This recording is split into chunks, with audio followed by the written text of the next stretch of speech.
Estás conectado. Estás en Caput. Radiocaput.com. Estás conectado. Estás en Caput. Justicialismo peronista. Justicialismo peronista. El pueblo no cambia de ideas. Sigue las banderas de Evita y Perón. Es vivir y escuchar la historia del pueblo peronista. Percibir y sentir los latidos de sus deseos. Es la revolución justicialista. Es el credo filosófico peronista. Llevo en mis oídos la más maravillosa música que para mí es la palabra del pueblo argentino. Es el dogma ideológico justicialista. Es el pueblo de Perón, un pueblo de tercera posición justicialista. En Caput.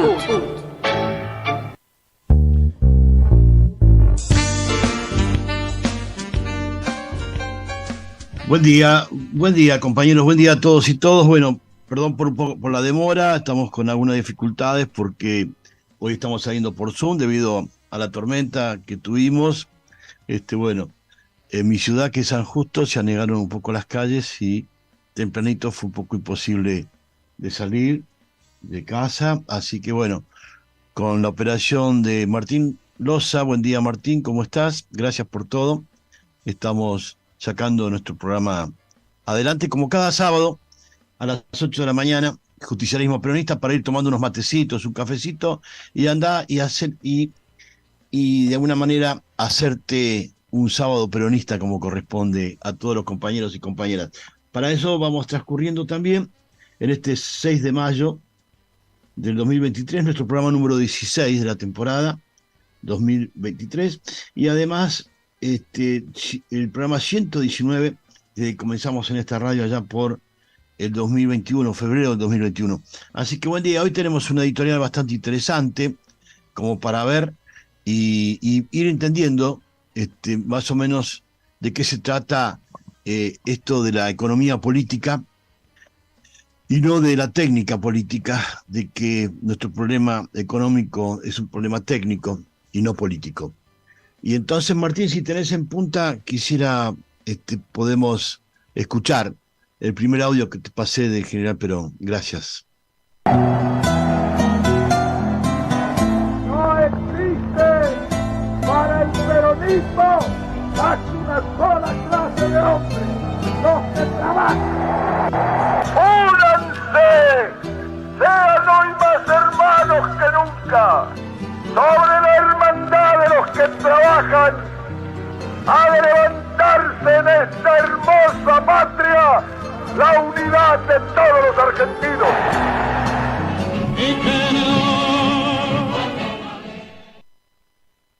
Y de decir la economía política, cuando Juan Domingo Perón accedió al poder de gobierno justicialista bajo la presidencia de la Revolución Justicialista, implementó leyes que reconocían reclamos legítimos de los sectores sociales vinculados al trabajo y los puso bajo la protección del gobierno del Estado, ¿no? Es decir, por primera vez el Estado, de manera legítima, toma medidas para el bienestar del sector trabajador. Y fueron medidas que fueron planificadas durante la etapa doctrinaria, es decir, durante la primera etapa de la Revolución Justicialista, en la preparación humana y técnica de la revolución. Por eso, fueron parte de las medidas planificadas e implementadas durante el periodo de la Revolución de Derecho, del 4 de junio del 43 y el 17 de octubre de 1945, periodo en el que Perón estuvo en la Secretaría de Trabajo y Previsión y tomó al movimiento obrero organizado como dispositivo de poder revolucionario y como palanca de apoyo. Permitió desarrollar en el corazón y en la mente de las personas la preparación humana indispensable en todo proceso político. Y gracias a las delegaciones sindicales de cada ciudad y pueblo, pudieron celebrar reuniones plenarias para recibir de manera ordenada las reales demandas políticas del pueblo, y se formaron así 100.000 predicadores que predicaron la revolución justicialista en cada rincón de la patria, calle por calle, casa por casa y persona por persona. A veces pienso si existiera una organización peronista, una organización política peronista que tuviera 100.000 militantes, ¿no? ¿Sí? Y obviamente con la facilidad de los medios de comunicación que tenemos. Se resolvieron así también las injusticias laborales, tanto en el Estatuto del Peón Rural, que era un desastre, precarizado, como el Estatuto Profesional del Periodista, que hoy todos olvidan, y tuvieron así categoría de contrato de trabajo. También el establecimiento de vacaciones pagas, el aguinaldo, dejaron de ser decretos de gobierno militares para transformarse en leyes refrendadas por el pueblo argentino y el Congreso de la Nación, y que luego fueron incorporadas a la Constitución del 11 de marzo de 1949. Fue la primera vez que el gobierno de Estado argentino pudo proteger de tomar medidas cuyo único fin era proteger el sector trabajador, otorgándole derechos que hasta ese momento les había sido negados. O sea, restitución y devolución de derechos, ¿se entiende, no? Y que hoy se vuelven a intentar derogar y destruir con el verso de la industria del juicio, uno de los versos.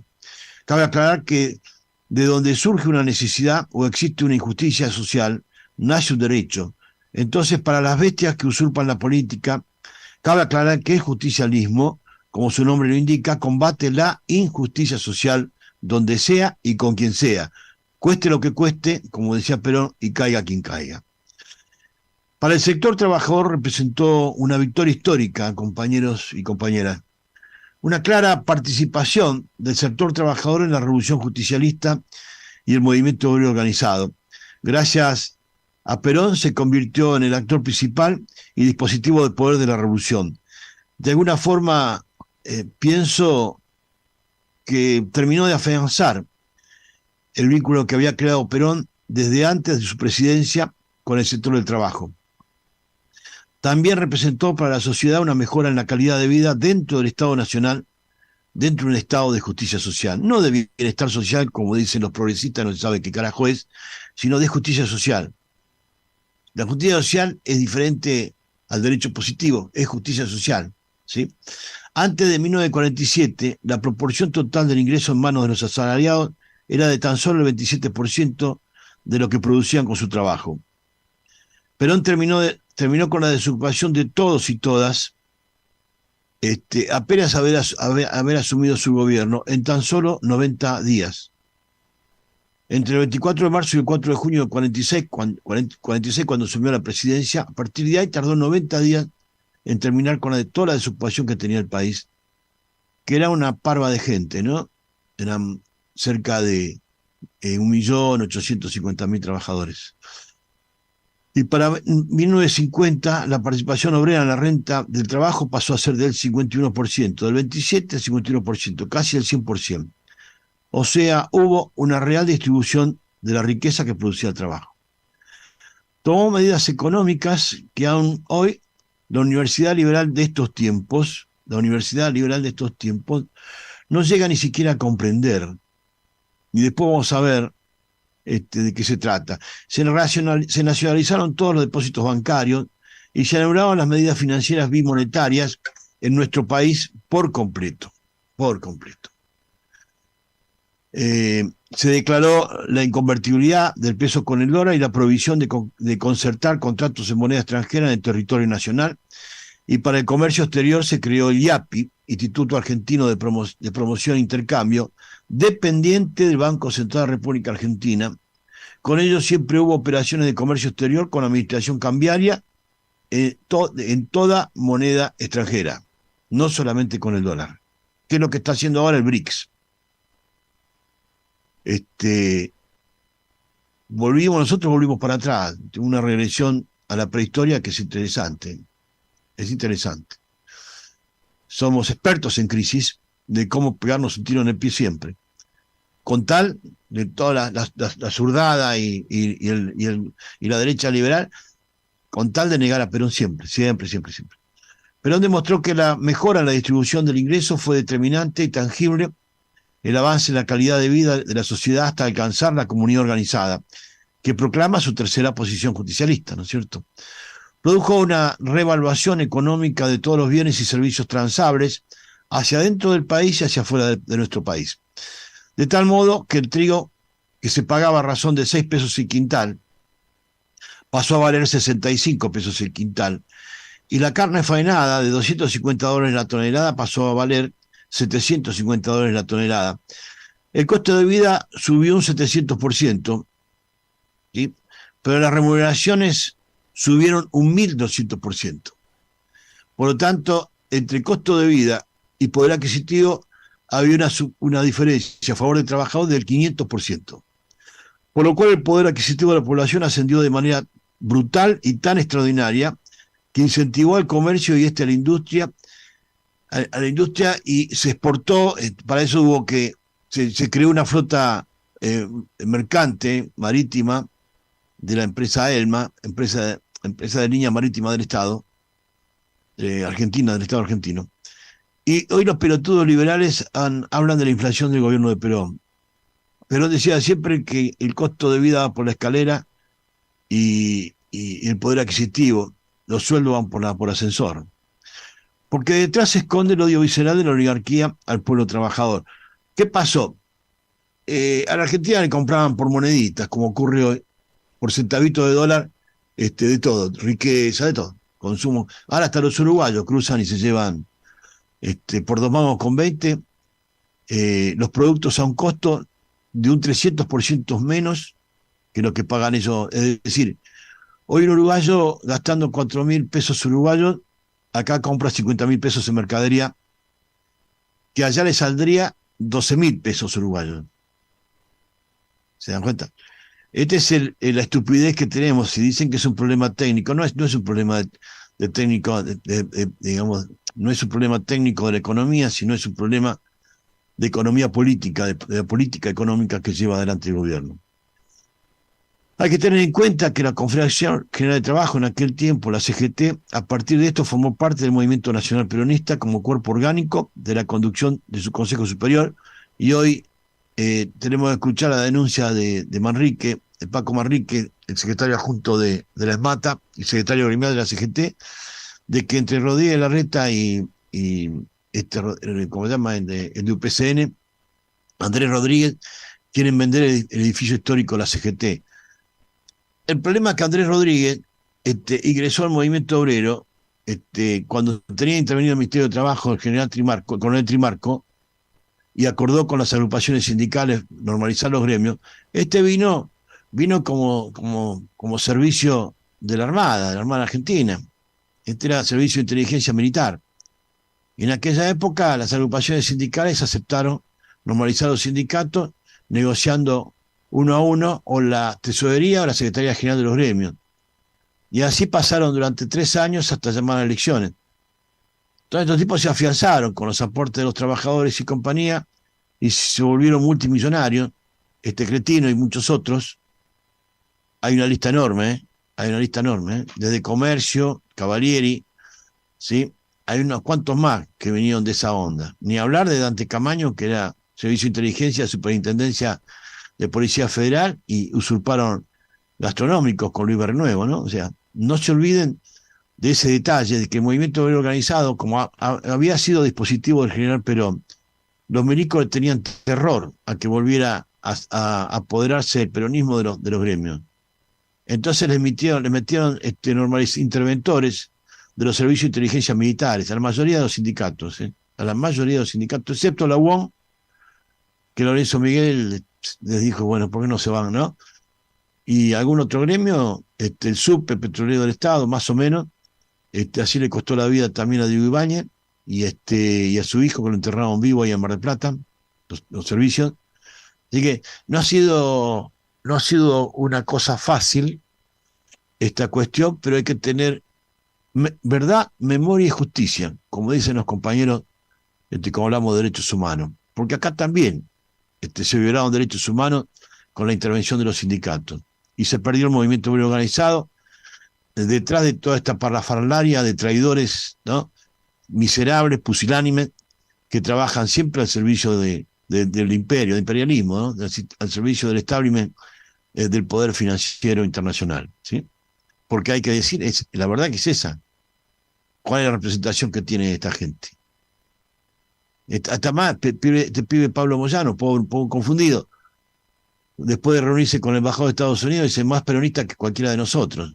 Bueno, es un problema de formación filosófica e ideológica lo que tienen los muchachos estos, que son los hijos de los que acordaron, ¿no? ¿Sí? Eventualmente en momentos como el que acabo de describir, donde el coronel Trimarco designaba a un Alejo Farías en la Asociación Obrera Textil, Servicio de Inteligencia de Ejército, hay un montón a Gerardo Martínez en la UOCRA, ¿sí? O sea, no hay que olvidarse de esta gente. Andrés Rodríguez principalmente, que se le ocurrió en la Pampa precisamente hacer un acto, como él tiene caballeriza de muchos cientos de caballos, porque tiene un aras propia, como dirigente sindical de personal civil de la Nación, y se le ocurrió hacer todo un acto, todo un teatro así, con caballos, sobre la remonta de la zanja de Alsina, que es cuando mataron a los pueblos originarios que habitaban la Pampa, y los pampeanos se pusieron tan locos que se tuvo que ir con los caballos un poco más corriendo por la ruta, ¿no? Es un cretino, es un imbécil, aparte un ignorante, un bruto, ¿se entiende? Pero vea que hoy quiere este hijo de P cumplir con el mandato que le dieron los milicos durante la dictadura, destruir la CGT como sea. Entonces no tiene mejor idea con el otro, con el guasón, como le digo yo, pues le pinta la cara a la reta, parece el guasón. No tiene una mejor felicidad que vender el edificio histórico de la Confederación General de Trabajo, donde hasta que robaron y vejaron y violaron el cadáver de Evita, ahí reposaron sus restos, ¿sí? En el edificio de la Confederación General de Trabajo. Entonces, para el peronismo es una traición, como han hecho muchas veces esta historia, ¿no? Así que hay que ver cómo van ocurriendo las cosas.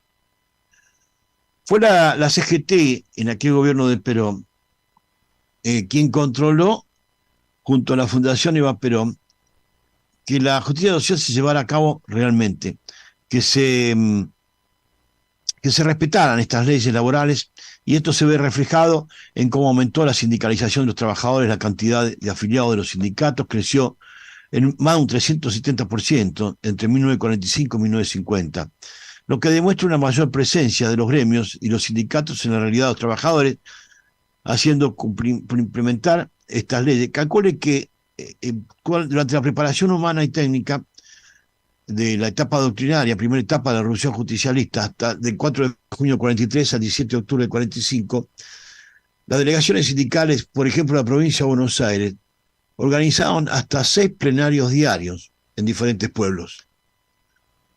Pero de esta manera, la provincia de Buenos Aires solamente recorrió personalmente con Eva Perón, Atilio Bramuglia y otros compañeros más, 32.742 kilómetros de recorrido, ¿no? En toda la provincia. Por eso, la fuerza del movimiento obrero organizado y la conducción de esta revolución justicialista, porque el modelo económico fue trabajo céntrico y se creó sociopolíticamente una sola clase social, que es la que trabaja. Por lo tanto, el justicialismo, la justicia social está íntimamente asociada al trabajo. ¿Se dan cuenta? Los derechos lograron democratizar la producción con el trabajo, fíjense qué importante, y el bienestar de un sector que hasta ese momento había sido bastardeado por los anteriores gobiernos. Cobra gran relevancia porque fue la primera vez que un gobierno decidió democratizar el bienestar y hacerlo llegar a toda la población a partir de una política económica. Una economía política no técnica, como dicen los liberales y los progresistas, sino una economía política en función del ser humano, de la mujer y el hombre, dignificados con ese derecho inalienable que es el trabajo.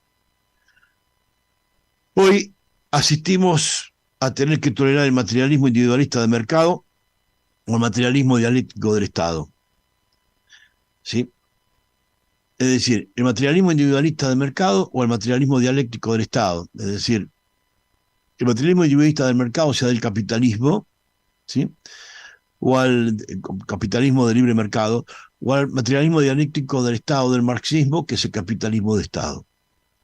Millones de planes y subsidios para combatir y aniquilar al trabajo, que como acumulación económica permiten recapitalizar al ser humano, a la familia y al país, como fue demostrado en el mundo, como en Alemania después de la guerra, etcétera, etcétera, como en Gran Bretaña, y que hoy bajo el propósito inconcluso de la inclusión social, de la que nadie sabe hasta dónde, el trabajo que dignifica al ser humano y que es un bien económico superior al capital y que el peronismo fundó como modelo económico, constituye la cultura filosófica del trabajo y la ideología económica trabajocéntrica, y que hoy insisten en terminar de extinguir para devaluar el producto del esfuerzo popular, que es la riqueza de la renta laboral. Le pido entonces al compañero a Martín Loza si podemos ir al tema musical y la tanda, por favor. Gracias.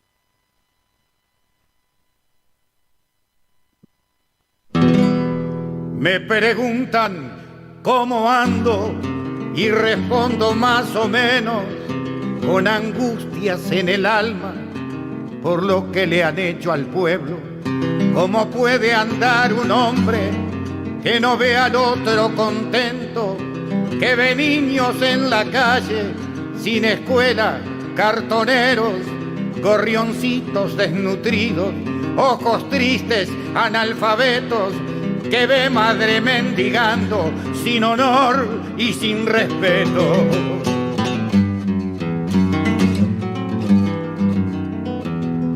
Me preguntan cómo ando y respondo más o menos. Si una manga de langosta se ha robado hasta los sueños, gobernando desgobiernan, porque la justicia es de ellos y con nombre y apellido, sin vergüenzas andan sueltos esta manga de ladrones que se roba mis impuestos, mercenarios de la vida, jubilados con privilegio.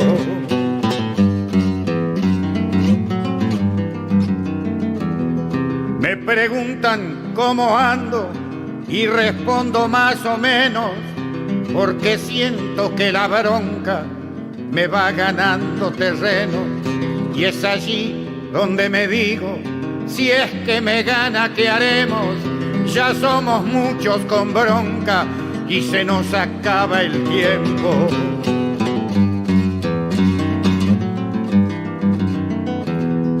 Por los niños sin cobijo, por los brazos del obrero, por el llanto de las madres, por la paz de los abuelos, habrá que ganar la vida, hacer la vida de nuevo. Habrá que ganar la vida, hacer la vida de nuevo. Un puñado de malparidos no puede ganarle a un pueblo.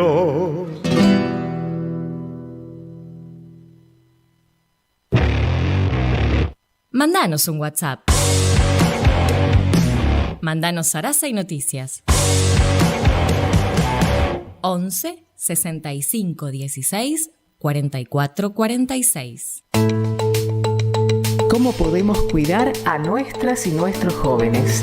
Hagamos un acuerdo entre adultos, que las y los jóvenes no se queden en soledad. Estemos cerca para escuchar y acompañar. Que no se queden sin adultos y adultas para conversar. Promovamos encuentros entre pares y prácticas de cuidados. Generemos espacios de escucha e intercambio, sin juzgar, sin juzgar. Armemos espacios de encuentro para proponer otras dinámicas de celebración. Ofrezcamos información, escucha atenta y cuidado. Acompañemos a las juventudes. Los cuidados son colectivos.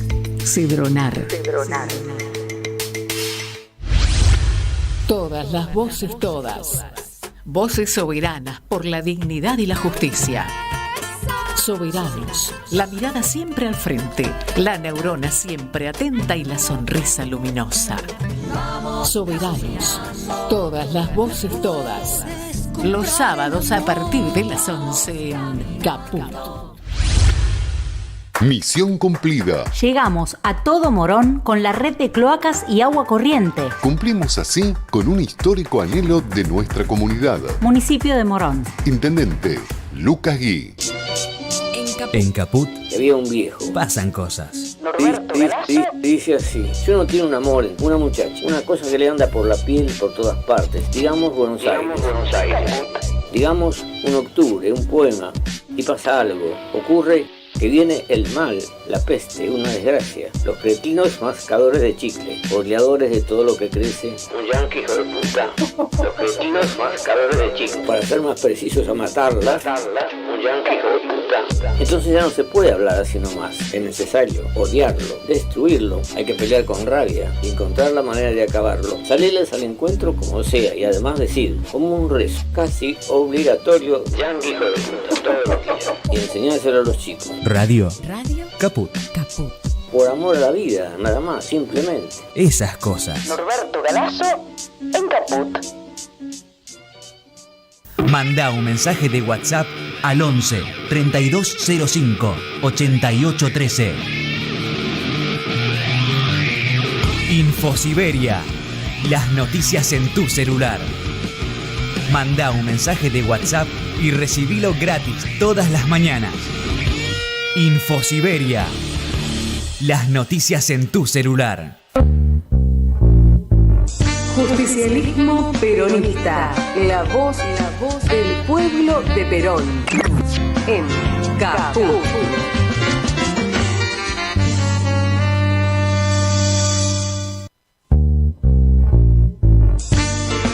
Bueno, nuevamente, compañeros, seguimos en nuestro bloque. El segundo bloque de Justicialismo Peronista, un poco demorados, pero con suerte llevando el programa adelante, gracias a la operación, como digo yo, a los conejos que sacaban de la galera los compañeros de Caput, siempre los operadores, queridos amigos y compañeros de esta querida familia y radio militante, que es Radio Caput. Este gobierno, tenemos que responde a un sistema de economía política que es antiobrera, que ajusta la legislación laboral y la previsión social, como lo dicta el Fondo Monetario Internacional, como muchos gorilas infames de la historia institucional argentina, hace todo lo contrario al sentido del bienestar de la población a partir de trabajo, de producir al menos lo que se consume. Preocupados por el único recurso hasta el fin del gobierno de Alberto Fernández, que es el camino financiero que entienden de la economía, que es no devaluar, a menos para que Sergio Massa presente su candidatura en tiempo y forma. Porque el juego que hace el Banco Central con los fondos de las jubilaciones del ANSES para operar en el mercado de bonos, se ha emitido en estas últimas semanas 1.200.000 millones de pesos, es decir, 1 billón con B larga, 1.200.000 millones de pesos, más de los previstos solo en el primer trimestre de este año, 2023, y que es dinero no para producir, sino para comprar bonos y con ello sostener el precio de uno de los dólares financieros en una de sus versiones, que es el dólar contado con liquidación. A veces me da no sé qué, la vez pasada encontraba a dos personas en el supermercado discutiendo cómo había aumentado el dólar MEP y el dólar bolsa. Estábamos en la cola de las cajas y lo seguía escuchando como esta gente decía, no, pero es un desastre, ¿cómo se fue el dólar MEP, el dólar blue, el dólar MEP? Y le digo, che, pero ¿qué es el dólar MEP? Le pregunto al que defendía el dólar MEP. El dólar MEP es un dólar financiero, no sé qué es el dólar MEP, pero es uno de los dólares que... Y el otro, el dólar bolsa, le digo, ¿sabés qué? Tampoco. Digo, ¿saben qué sucede? Le digo, queridos amigos, cuando uno discute lo que no sabe, lo que no conoce, y se juntan dos a discutir lo que no saben ni conocen, ¿saben que están discutiendo? La nada. Es así. O sea, fíjense a qué grado de regresión atávica, histórica hemos llegado, que nos hacen discutir cuestiones que ni siquiera sabemos de qué se tratan, ¿no? ¿Qué es? ¿Sí? Bueno, y qué es, o sea, esta emisión monetaria me recuerda a que durante la pandemia también hicieron, y después sucesivamente lo hicieron de vuelta, la pandemia 836.000 millones de pesos para asistir a las empresas, casualmente para esto, para comprar bonos, ¿sí? Por el cual comprar bonos a la cotización del dólar oficial y después venderlos en el mercado del blue a eso y ganar el 100% con esas operaciones, no en pesos, ¿no? Y que es dinero no para producir, sino para comprar bonos y con ello sostener el precio de unos dólares financieros en unas desinversiones que es el dólar contado con liquidación, estas barbaridades, ¿no? Y si hablamos de la deuda flotante del Tesoro de la Nación, la de la Secretaría de Hacienda del Ministerio de Economía, en este primer trimestre duplicó el nivel con respecto al último trimestre, es decir, con respecto a diciembre del 2022, hasta hace poco, ¿no?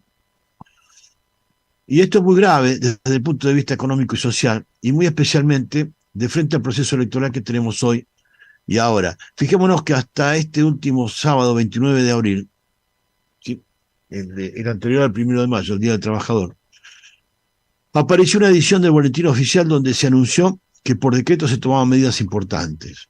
Un sábado, un día no hábil, feriado, donde habitualmente en otro tiempo, si esto hubiera ocurrido hace 20 años, ¿quién iba a leer el Boletín Oficial si estaba en papel? Pero hoy, gracias a las redes, podés meterte donde sea.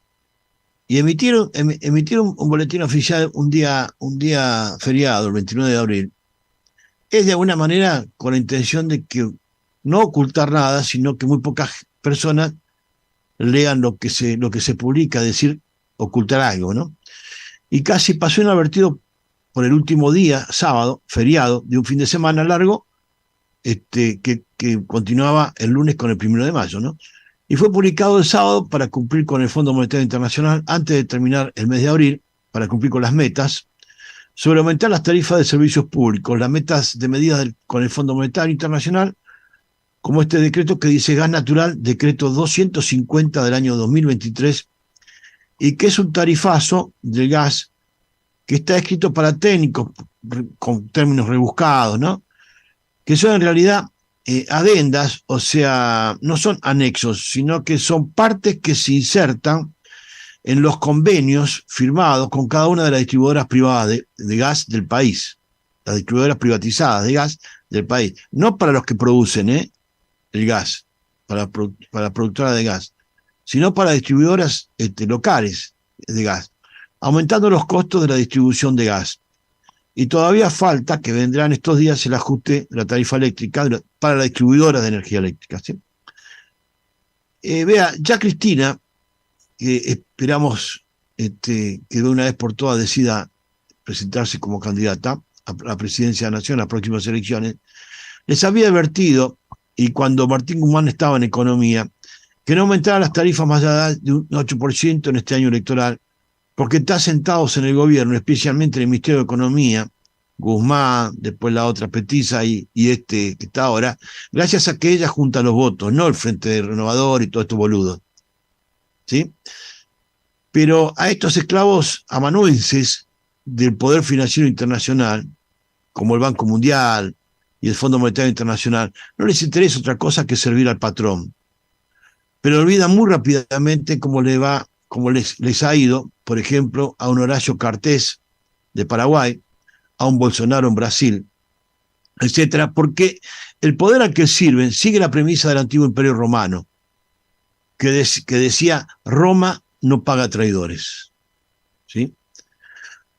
Pero antes de las PASO tienen que dar ese tarifazo para que Georgieva pueda tener algún pretexto para alargar más dólares de lo que Massa necesita, y que este programa de gobierno necesita por el collar de ancla que dejó el macrismo con el robo del préstamo de 44.000 millones de dólares. Los primos progresistas de los liberales y libertarios que insisten con el verso de la antinomia de la derecha y la izquierda de los años 40 o de los años 30, y por ello han quedado vacunados de capitalismo con el discurso y la bajada de línea de Cristina. Los progresistas primos, hermanos de los liberales y libertarios, toleran estas cosas porque les parece natural. Bueno, es decir, no existe más que el viejo antagonismo entre el capitalismo de mercado y el capitalismo de Estado. O sea, el materialismo individualista del capitalismo de mercado y el materialismo dialéctico del capitalismo del Estado marxista. Todo ha sido fundido y sintetizado en el neoliberal progresismo populista, ¿sí? Que no se sabe qué carajo es. Sergio Massa parece que es la síntesis y el epílogo de este tiempo de posverdad, tiempo de posmodernidad, donde la verdad es el criterio de realidad subjetivo de cada uno. Ni Aristóteles, ni Santo Tomás de Aquino, ni Perón tienen ninguna validez con aquello de que la realidad es la única verdad, ¿sí? Ayer, hace 10 años, en el 2013, fíjense que Sergio Massa era el verdugo y asesino serial antikirchnerista que quería matar a todos de la cámpora, con su materialismo individualista de capitalismo de mercado. Sergio Massa, que fue el vicepresidente de la Juventud Liberal de la provincia de Buenos Aires durante 6 años, cuando brillaba el apogeo de Álvaro Alzogaray, este era uno de sus alumnos directos, igual que Carlos Ballatón, que lo tratan de imponer ese 5N como si fuera la estrella de la política extraordinaria. Ahora trajeron a la mujer, a la esposa también, y todos los días en un programa promoviendo a Javier Milei. Yo, la verdad que, digo, si estos boludos periodistas supieran de que hoy tienen un contrato de trabajo gracias a Perón, pues si no, no existían. El estatuto de periodista fue creación del gobierno de Perón y de la Revolución Justicialista. No entiendo qué están promoviendo. La verdad que no entiendo qué promueven. Sergio Massa, que ganó las elecciones de medio término allá por el 2013 con su boleta del Frente Renovador que llevaba Massa Macri contra la boleta de Cristina Incerralde. Y en esa boleta de Massa del Frente Renovador, ya Marcelo D'Alessandro salió diputado electo como candidato del Frente Renovador y hoy de ministro de Seguridad eyectado por Horacio Rodríguez Larreta, ¿no? El amigo personal, Larreta, el amigo personal de Sergio Massa. En 2015 encabezó la campaña contra Daniel Scioli, en los programas del Leuco, donde Massa y Malena Garmarini tiraban pestes sobre Scioli, cualquier cosa menos Scioli. Massa fue el creador del Lawfare en América TV con Billy Manzano, con Animales Sueltos, donde su amigo Carlos Stornelli tenía una columna diaria, y con su amigo Bonadío atacaron el núcleo duro del kirchnerismo, generando cientos de demandas contra Cristina Fernández de Kirchner. Además, Sergio Massa es uno de los garantes de este proceso. Recordemos que fue presentado a Joe Biden cuando era vicepresidente de Barack Obama y al ministro Cameron, del primer ministro británico, en el foro de Davos, cuando Macri era presidente, y además fue presentado como el jefe del peronismo soñado por la bestia de Macri. Hoy Sergio Massa, digo yo, es la quinta esencia evolutiva del demoliberal progresismo. Y la oferta electoral más fuerte será Massa o Larreta. Así lo estableció el sistema, el establishment. Solo hay una sola clase de traidores. Los traidores a Juan Domingo Perón, que hoy recogen su cosecha, ¿sí? En este estado lamentable que sufre el país. Si estos personajes hubieran sido economistas reales o estuvieran acompañados de verdaderos economistas que poseen una mirada científica sobre la humanidad de la sociedad y no sobre las proyecciones de las tasas cambiarias financieras en relación con la moneda de Norteamérica, una región cuya génesis es subdesarrollada cuando estos personajes jamás leyeron una página de los ensayos de Perón sobre nuestros pueblos originarios, como la toponimia patagónica de etimología araucana, cuando era ya mayor de ejército, pero no oficial, pero como mayor de ejército, explica el estudio dedicado y delicado de Perón para exaltar a pueblos originarios ya desarrollados en esa época, pueblos originarios desarrollados. Acuérdense que para fines de 1800 acá había una industria manufacturera artesanal en pleno apogeo y que fue enlimada por el imperialismo británico, ¿no?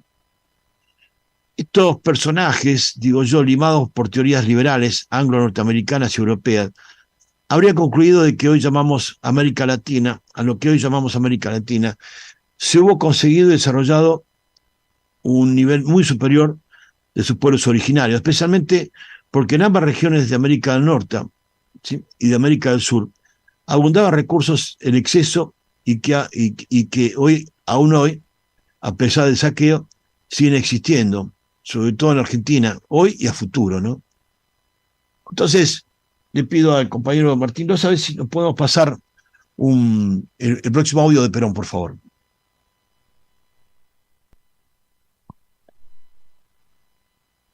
Y el hombre podrá independizarse solamente en una comunidad organizada, donde cada uno haga lo suyo, realizándose dentro de una comunidad que también se realice, ya que es muy difícil que un hombre pueda realizarse en una comunidad que no se realice. La comunidad organizada tiende a ese fin, y por eso nosotros a nuestro proceso ideológico enunciado le hemos llamado la comunidad organizada, porque es la comunidad organizada precisamente aquella donde el hombre puede realizarse mientras se realizan todos los hombres de esa comunidad en conjunto.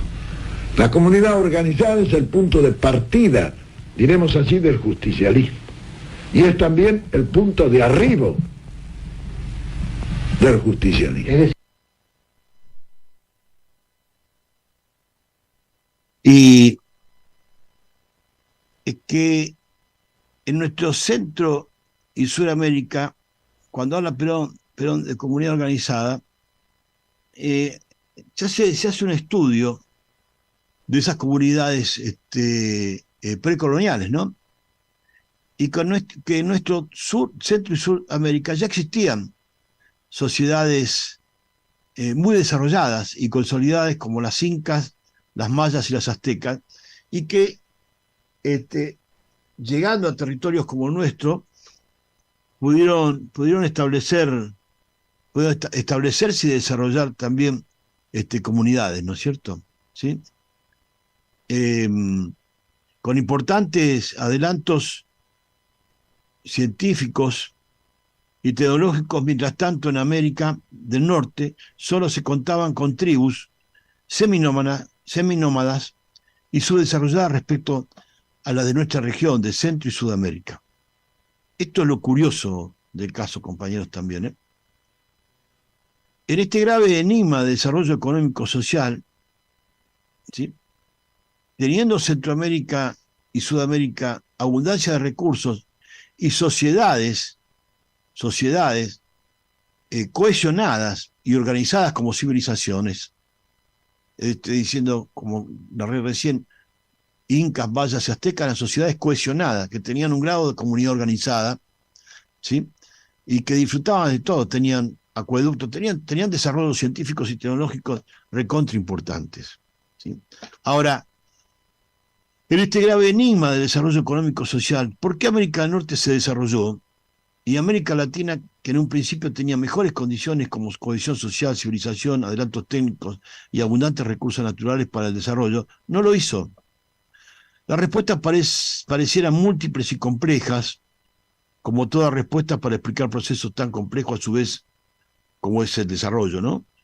Pero hubo también procesos revolucionarios precisos que provocaron un vuelco rápido y cambio y reemplazo de un sistema de supresión y opresión popular por un sistema de liberación popular con justicia social, como lo fue la Revolución Justicialista y Juan Domingo Perón. Pero la principal respuesta al desmoronamiento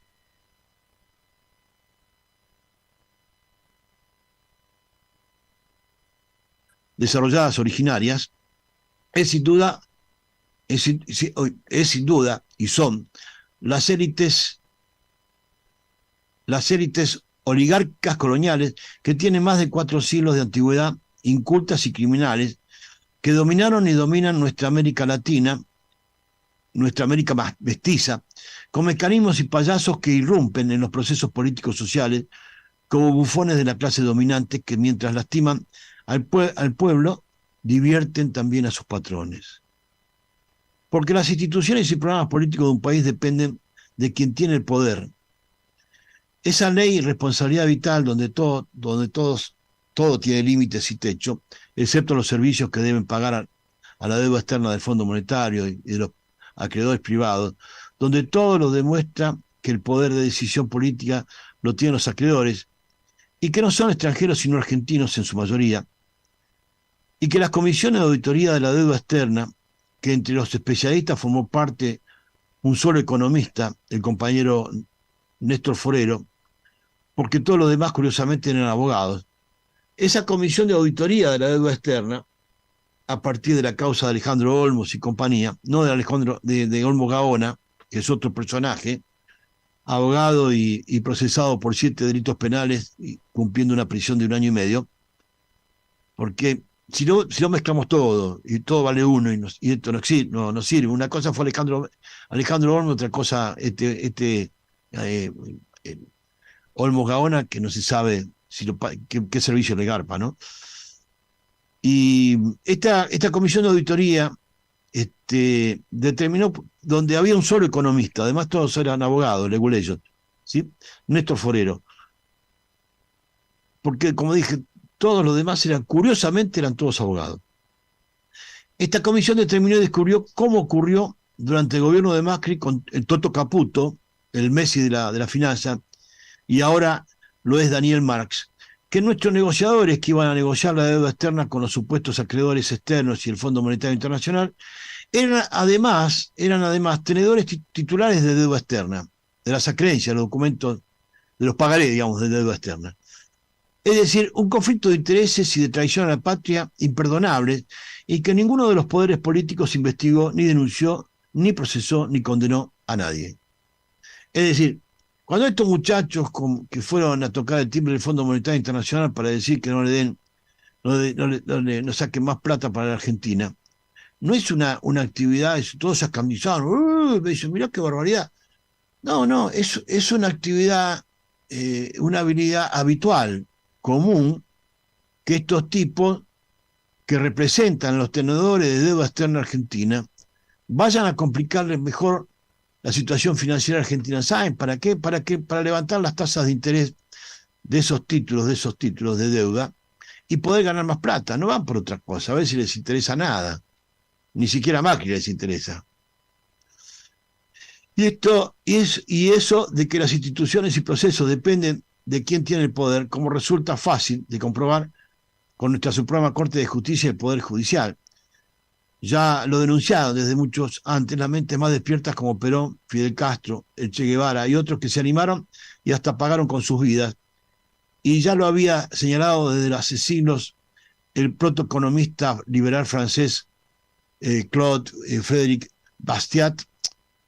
Federico Bastiat, que vivió en 1800 y fue diputado nacional constituyente de la Segunda República, Segunda Reforma Constitucional de Francia, que sostuvo que, cito literalmente, cuando el saqueo se convierte en un modo de vida para un grupo de hombres viviendo juntos en sociedad, estos crean para sí mismos un sistema legal que los autoriza y un código moral que los glorifica. Cierro la cita. Pero esto es una cita directa de este tipo, de Bastiat, un economista que además fue convencional constituyente de Francia. Allá por el 1800 ya había cagadores. Y lo dice clarito, cuando el saqueo se convierte en un modo de vida para un grupo de hombres viviendo juntos en sociedad, estos crean para sí mismos un sistema legal que los autoriza y un código moral que los glorifica. Cierro la cita. Digo, entonces, ¿qué significó esa misión de estos 3 boludos yendo al Fondo Monetario Internacional para golpear las puertas? Es un saqueo, digamos, son operadores del saqueo, que viviendo juntos en sociedad crean así mismo un sistema legal propio. Entonces no los procesa nadie, son inimputables estos tipos. ¿Tá? Entonces, compañeros y compañeras, cambiar un sistema socialmente injusto por otro de justicia social, de pleno desarrollo económico, con plena equidad social, es un problema político. Es nuestro problema político, el problema de todos nosotros, es decir, un problema de Estado, de toda nuestra sociedad. Entonces el desarrollo es básicamente un problema político y el problema fundamental es quien conduce la política en nuestra sociedad. O las élites de la oligarquía y los bufones variopintos, porque hay de todo, o el pueblo desde las bases de sus grandes mayorías. El capital y las transnacionales, o los seres humanos de toda índole, condición y lugar, el llamado mercado anónimo o la sociedad nominal, la de tu barrio, de tu municipio, la de tu vieja, de tu viejo, la de tu abuelo, de tu abuela, la de tus hijos, la de tu pareja. Eso realmente es la sociedad nominal. Lo demás es un mercado, es lo que decía el saqueo se convierte en un modo de vida para ese grupo de traidores a la patria, ¿no? Así que hacemos una pequeña pausa y con un tema musical. Entonces podemos escuchar a León Gieco, Cinco siglos igual, porque describe claramente de qué se trata. Espero que se pueda. Aquí, Martín, gracias.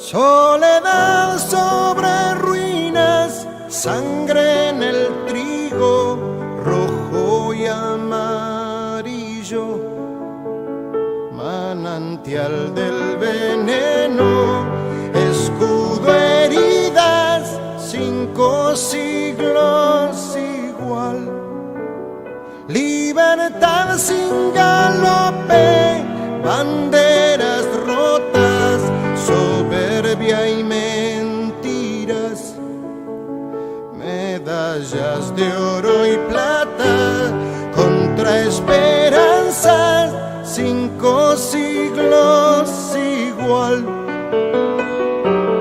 En esta parte de la tierra la historia se cayó,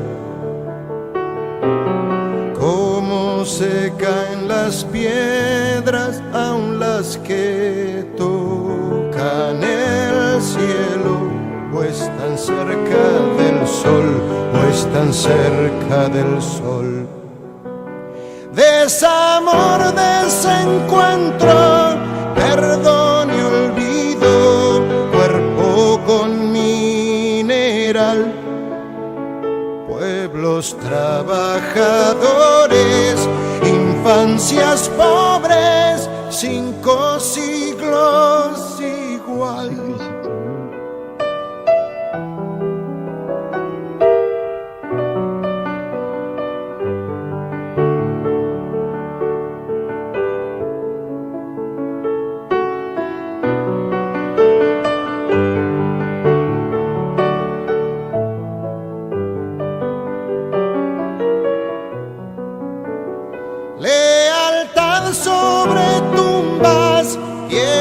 Sagrada, Dios no alcanzó a llorar, sueño largo del mal, hijos de nadie, 5 siglos igual, muerte contra la vida, gloria de un pueblo desaparecido.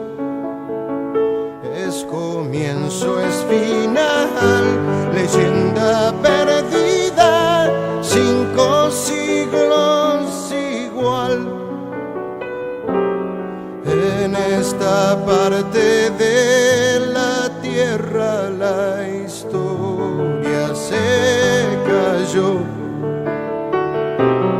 como se caen las piedras, aun las que tocan el cielo, o están cerca del sol, o están cerca del sol.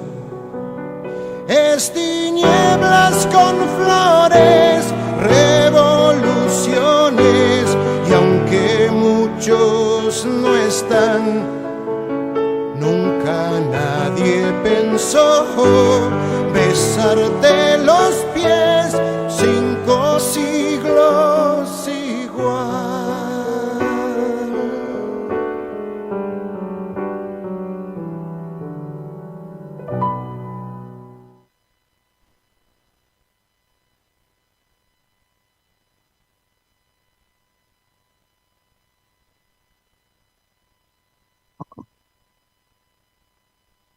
Y entonces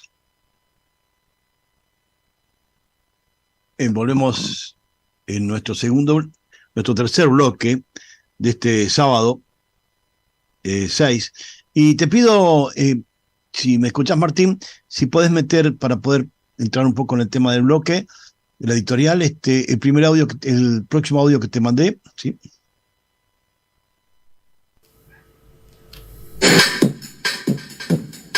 ¿Vos sabés que el Partido Comunista apoyaba a Videla? El Partido Comunista apoyaba a Videla específicamente, porque ellos creían que Videla era el moderado. Era un partido de izquierda, pero que apoyaba a la dictadura militar y apoyó y cubría la represión. Al Partido Comunista no lo secuestraban, justamente. Vos mostrabas la credencial del Partido Comunista en Mendoza, en Córdoba, sí. Menéndez secuestraba y torturaba gente del Partido Comunista y por eso se peleaba con Videla. Los militares argentinos, en el año 1979, le dieron una medalla, la medalla San Martín, a un general soviético que se mandó un speech, un discurso sobre el hombre en el edificio Libertador.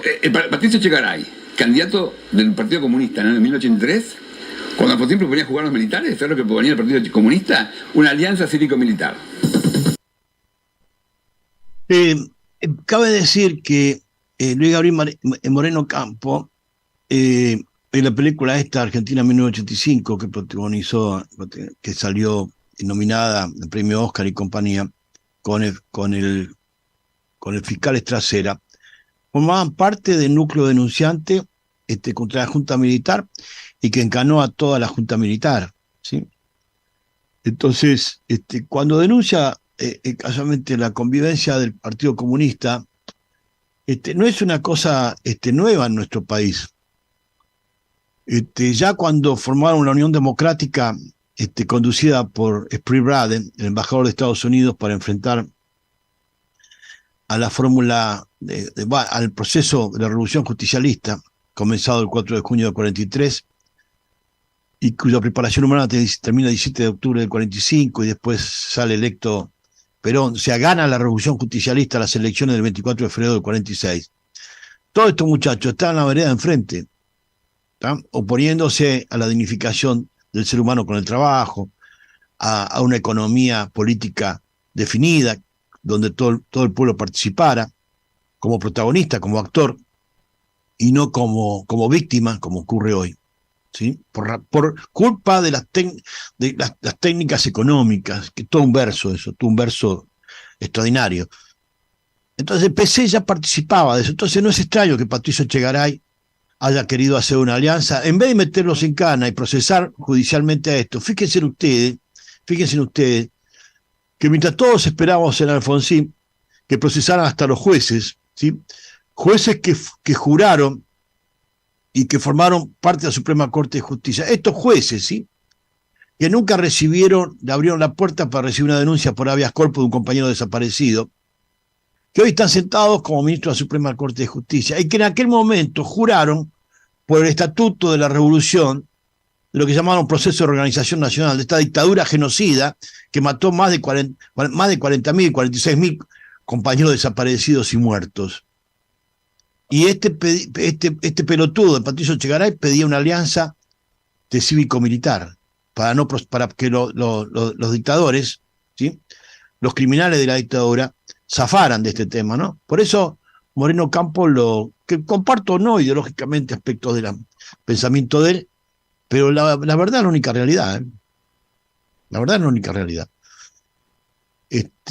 Por eso el mayor daño que se le hizo a la economía como ciencia en la Argentina es quitarle su naturaleza política de política económica, y así como el capital su naturaleza comunitaria, arraigado en la riqueza producida por el trabajo. Por eso trabajo y justicialismo van de la mano, son concepciones propias, ¿sí? Intrínsecas al proceso político justicialista.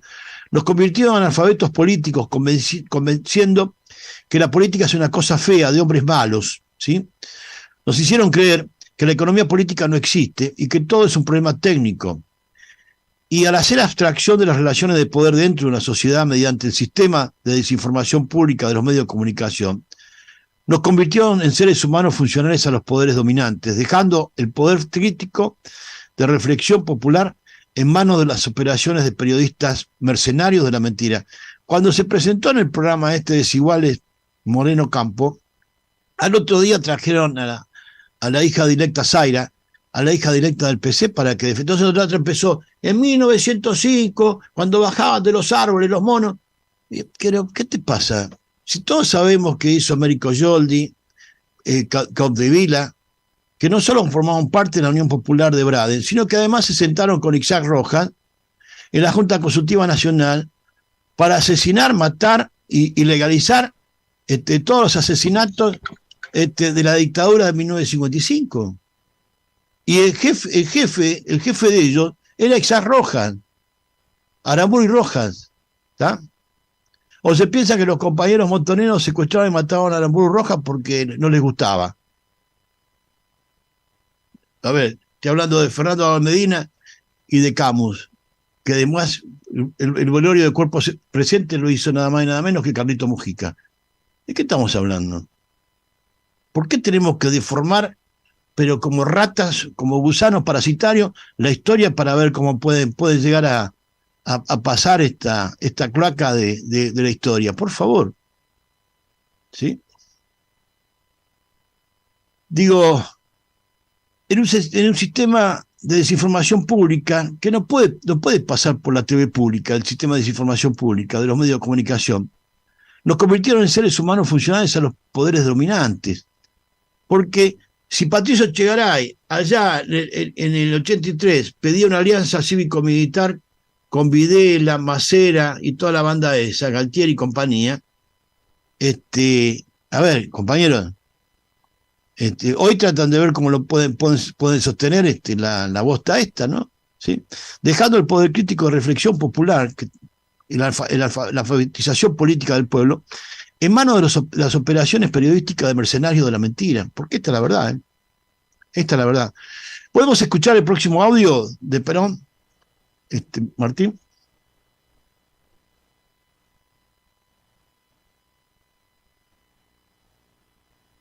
El movimiento tiene enemigos.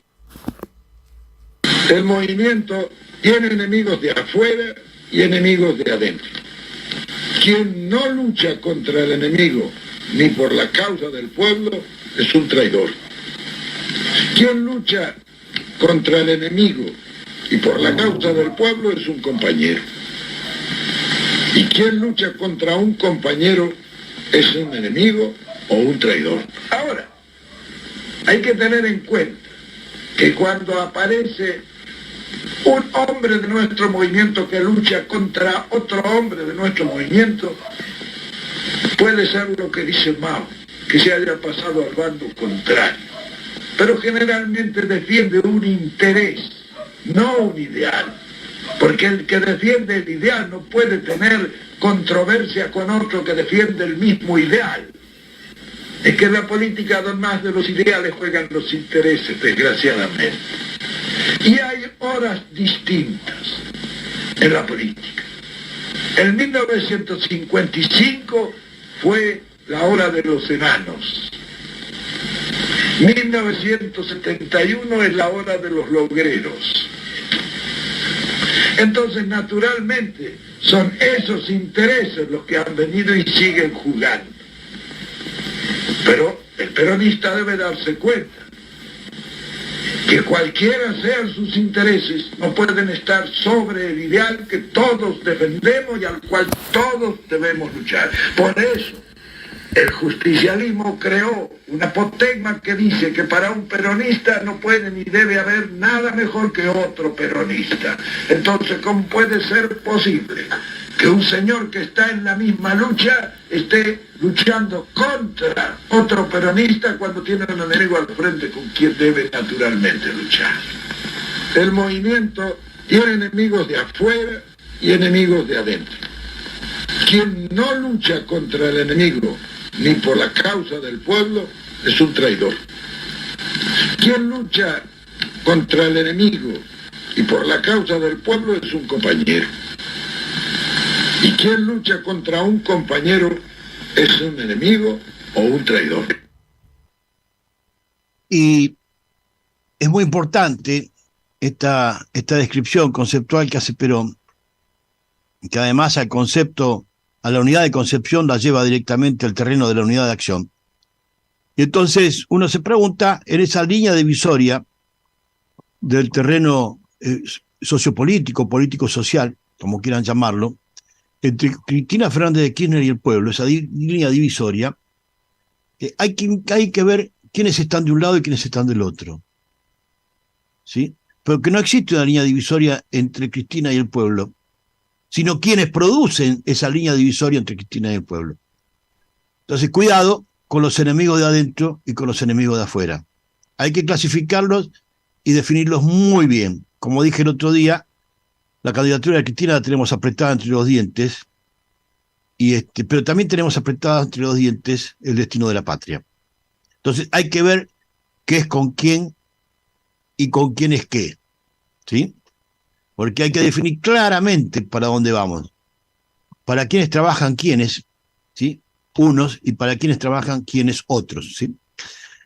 Parafraseando a ese economista canadiense John Kenneth Galbraith, decía que el economista, hablando del superministro, ¿no? El economista que no toma en cuenta las cuestiones, las relaciones de poder y el pueblo, es un completo inútil. Entonces debemos tener por punto de partida nuestra historiografía y nunca la circularidad histórica sobre las cuestiones delirantes, como suelen proponer algunas mentes enfermas que desembarcan en la política porque es fácil engañar al pueblo, como este tarado mental de Milei, Carlos Malatón y todos estos boludos, Pablo Dugan y todos estos retardados mentales que aparecen en Duro de Domar, matándose de risa de la miseria, de la pobreza y del 40% de gente bajo línea de pobreza. Y esa radiografía histórica nos demuestra claramente que América Latina estuvo siempre dominada por las élites oligárquicas, que no puede decir este muchacho Dugan que es progresista en lo político y liberal en lo económico. Tiene que ir a un psiquiatra, me parece. Sí. Estuvo siempre dominada, digo yo, por las élites oligárquicas que excluyeron a los beneficios sociales del desarrollo económico, tecnológico, sanitario, industrial, a las grandes mayorías, ¿sí?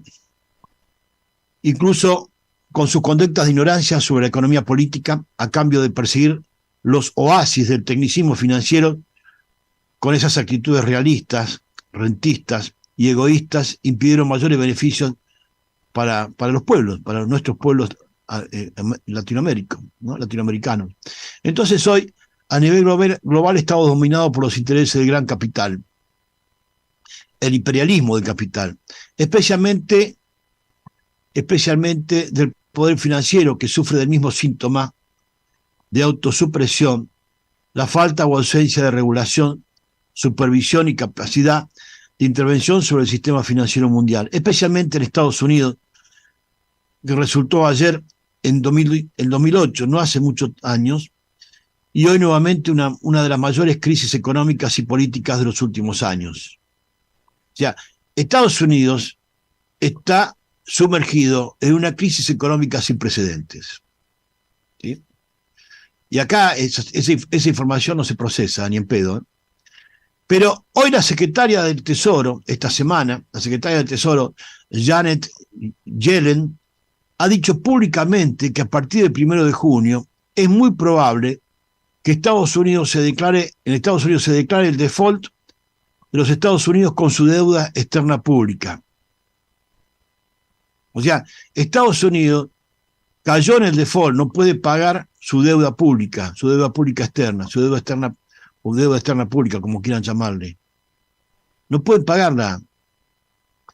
Está llamando a la convocatoria de acreedores. Cayó en default, ¿sí? Este default que todos tienen miedo acá, ya en Estados Unidos es una realidad.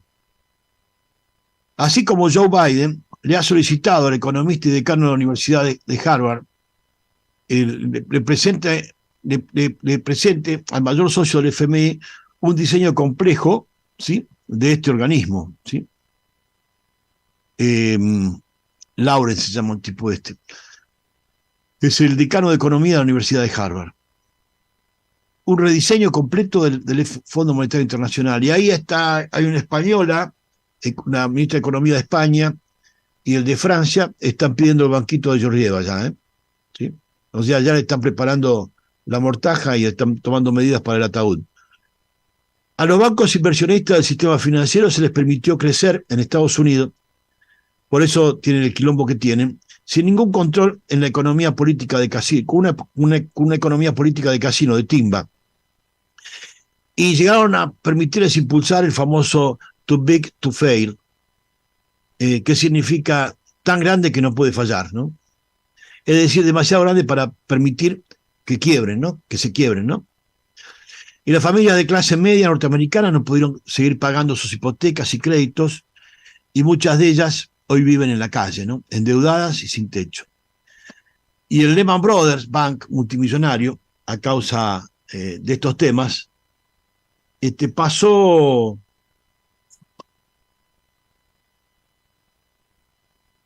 de multimillonario a causa de volcar a la pobreza a miles de familias de clase trabajadora, el Lehman Brothers, ¿se acuerdan? En 2008. Tanto es así que sus directores se fueron de retiro a las Bahamas con gastos millonarios, ¿eh? O sea, tipos se fueron tranquilos y dijeron, no pasa nada. Y así finalizó el discurso liberal y mafioso de la no intervención estatal, y hace poco vimos como el Silicon Valley Bank, que no gozó del too big to fail, ¿sí? Fue intervenido por la secretaria del Tesoro, por esta Yellen, en menos de 4 días. Rajaron a todo el directorio del banco y fue intervenido por el Estado. En Estados Unidos. Fue intervenido por el Estado en Estados Unidos. O sea, una cosa maravillosa, ¿no? Cómo cambiaron las cosas. Así, por eso digo, hay que tener un poco de memoria con todas estas cosas, porque no es fácil lo que viene sucediendo con todo eso. Así sucedió que se redujo enormemente la economía y el costo de vida. Estamos hablando de Estados Unidos, de la clase trabajadora de los Estados Unidos, y la pérdida principalmente de sus viviendas. Porque, como ustedes ven a veces videos, ¿sí? Cortos de videos, bajadas, donde ven mucha gente viviendo en la calle, a veces con carpas bastante bonitas, muy diferentes a las chapas de nuestras villas. Y vos decís, ¿cómo puede ser que estos tipos? Bueno, estos tipos fueron los que perdieron su casa, familias enteras. Pero contrariamente, luego de las crisis bancarias, fíjense ustedes que la fortuna de los más ricos y las ganancias financieras de los bancos se encuentran hasta hoy en un nivel récord, ¿sí? Pero los ingresos y remuneraciones de las familias apenas, la clase media, apenas han recuperado su valor, como lo era previo a la crisis del 2008, es decir, han sido sumergidos en la pobreza y en la indigencia de buenas a primeras, de un día para otro, durante más de 15 años. Eso también está en las raíces de la crisis europea de la energía y los alimentos, suspendido por la guerra que surgió entre Rusia y el Estado ucraniano. Estado ucraniano al que sometían con regímenes de producción, con un Estado ocupado por bancos y misiones de seguridad, etcétera, porque todo está sometido al capital de especulación, sobre todo el capital financiero de préstamos impagables. Esto le llaman doctrina del atlantismo, cómo Europa se somete a los dictados de los bancos, del poder financiero internacional de los Estados Unidos. Europa ha sido ocupada por un ejército de bancas financieras como Rothschild, Pictet, Lumi y compañía, así como países prósperos de Medio Oriente fueron aniquilados por los ejércitos de Estados Unidos, la Gran Bretaña y Francia, con la complicidad de una supuesta ciencia económica que dictan o lavan las cabezas con cínicos tecnicismos académicos, mentirosos.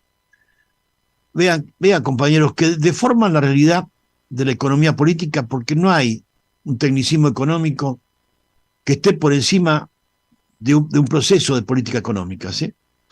Y la complicidad para saquear las riquezas, obviamente, de los países sometidos por las burocracias financieras internacionales, del Banco Mundial, del Fondo Monetario Internacional, que nos disfrazan con ideologías de muerte como ciencias, ¿no? Y ya ni siquiera es economía neoclásica, que por su profundo fundamento casi criminal debiera llamarse economía teoclásica, ¿no? Ya ni siquiera, para los que dicen que el gobierno de Perón fue inflacionario, todo esto boludo. El sistema de los boludos que le lavan la cabeza a la Universidad Liberal, la de Buenos Aires, la de Córdoba y compañía, entiendan que no es neoclasismo, sino es teoclasismo. te inventan una religión económica que no existe, ni en los libros ni en los papeles, como cité a dos referentes de la economía mundial de toda la vida, ¿no? de todas las épocas, ¿no? Por lo que se repite las mismas viejas y caducas recetas de autoridad mafiosa en contra del ser humano y a favor de las élites de capital financiero. Lo que pasó con Macri, el Toto Caputo y toda esta bosta, jamás fue impensado. Yo creo que se ha tomado como modelo de manual de cómo las élites saquean y roban al Estado argentino y al pueblo argentino con absoluta impunidad. Y estos mogólicos, perdón, no quiero usar ninguna definición que atente contra el sistema de salud de nadie, pero digo, estos retardados que están en la Suprema Corte de Justicia jamás se han dado y hacen discursos del populismo. Viejo, yo no sé si seguir con la lucha política o con otro tipo de lucha, honestamente, porque te llevan al límite de lo impensable estos tipos. Por eso los latinoamericanos somos expertos en crisis, y Argentina es especialmente experta en crisis. Desde el 24 de marzo del 73, excepto por el gobierno de Néstor Kirchner, y cómo pudo Cristina poder seguir adelante con ese mismo criterio, solo interrumpidas por los gobiernos de Juan Domingo Perón, que recuperó y reinstaló derechos humanos en todas las áreas de la vida en igualdad y equidad. Porque el error no es técnico, sino político, compañeros y compañeras. Y siempre ponen un técnico gurú, ¿sí?, sin autoridad política alguna, que nadie lo votó, para solucionar nunca nada y cada vez peor. Hacemos una pequeña pausa con un tema musical, el último que mandé, Martín. A ver si podemos, gracias.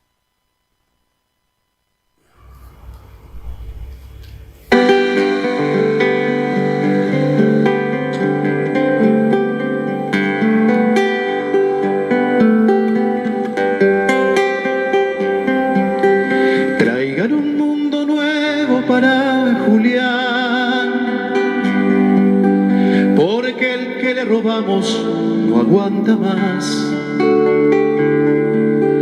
Manos de tacuara, corazón de piedra, paisano de las entrañas de mi tierra, hijo del sol, preludio de Dios, raza sin abrigo, por el sendero del monte podrás brillar. Devuelvan un mundo nuevo para Julián, el cielo que anda buscando para volar. Dueño del tiempo, nunca de este suelo, el camino es para todo el que quiera andar. Vuelve mi niño, vuelve a tu aldea, en Pindópotl, con vos un hermano al viento florecerá. Traigan un mundo para Julián, para Julián, para Julián. Traigan un mundo para Julián, para Julián, para Julián.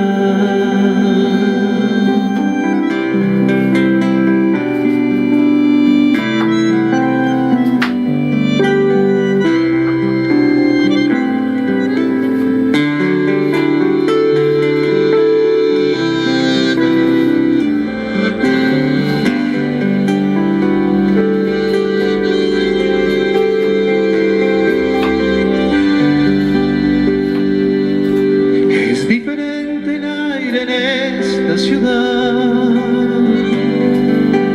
todos corriendo hacia ningún lugar,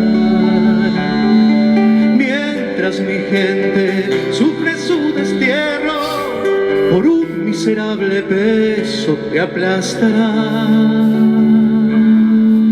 Luna de abril, con tu misterio alumbra el camino que llevará a mi pueblo a la libertad. Traigan un mundo nuevo para Julián, sin matanzas ni guerras de propiedad. No será en vano porque tu nombre siempre vivirá en el alma de los hombres que quieren paz. Traigan un mundo para Julián, para Julián, para Julián.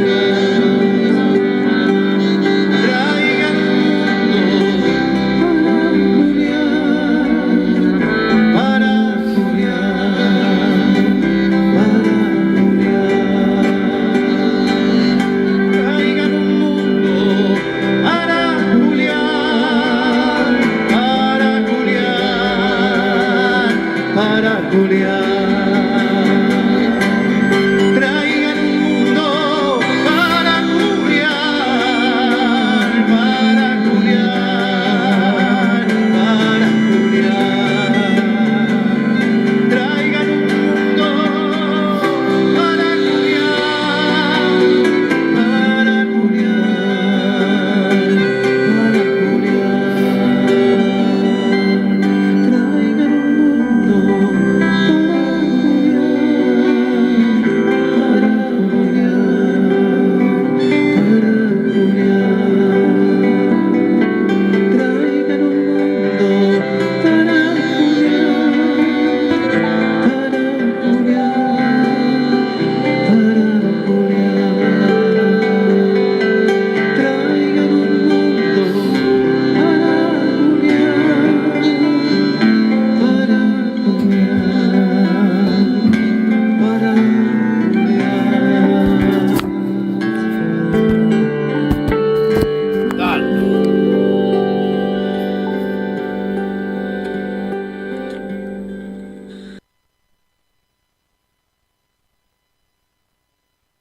Bueno, nuevamente seguimos en nuestro último bloque, justicialismo peronista del día de hoy, del día sábado, 6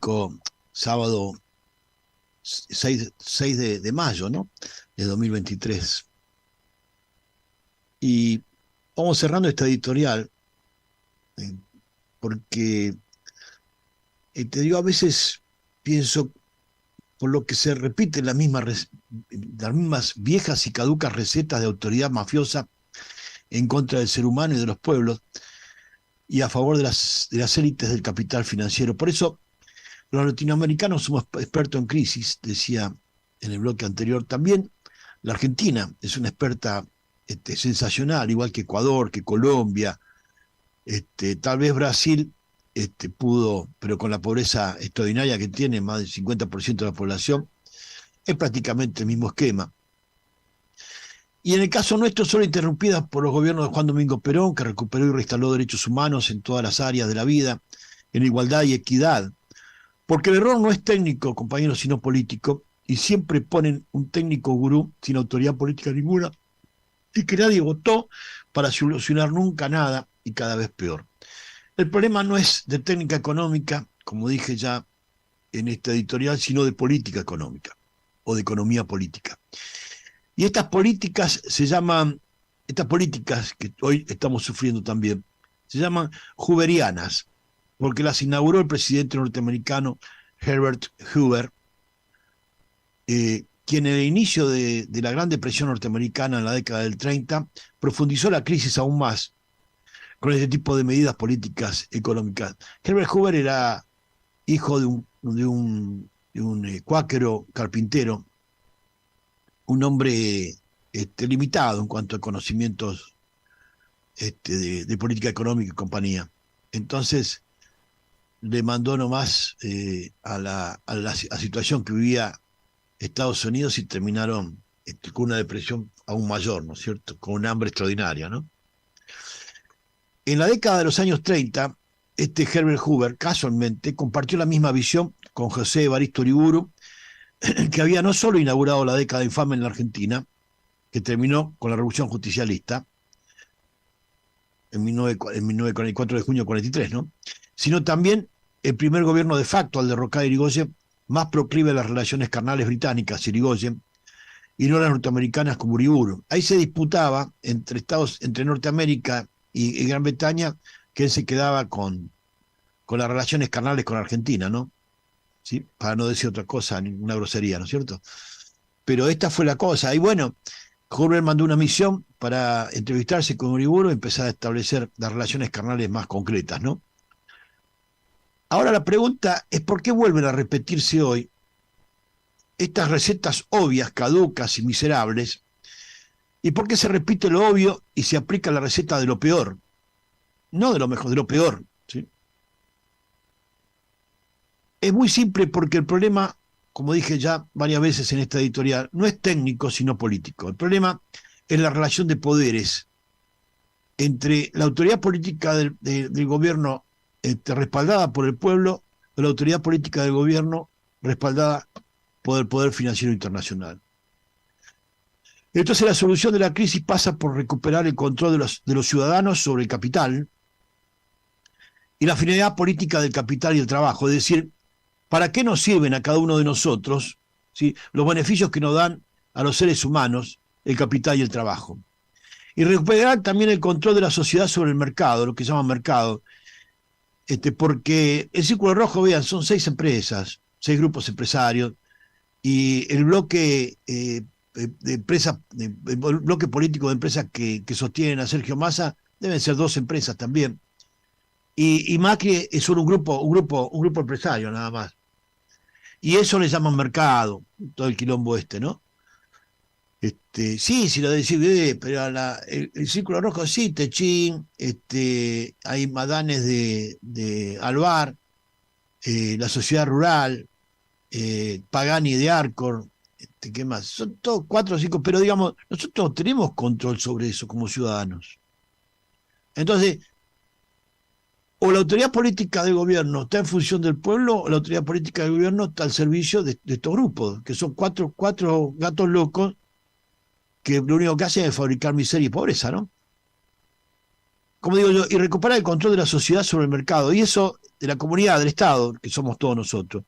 Y eso no es dirigismo populista, sino el sentido común de que el mercado no puede estar por sobre los fines y beneficios de la sociedad, por siempre razones filosóficas del sentido común, que es el más común de los sentidos. Entonces la solución de la crisis es recuperar y devolver el poder peronista de la revolución justicialista, llevando el pueblo al poder. Devolverle a Julián, como decía recién el tema musical, un mundo mejor. A ese Julián, que son nuestros hijos, nuestros nietos, ¿sí?, nuestras familias, ¿sí?, devolverle un mundo mejor a ese Julián.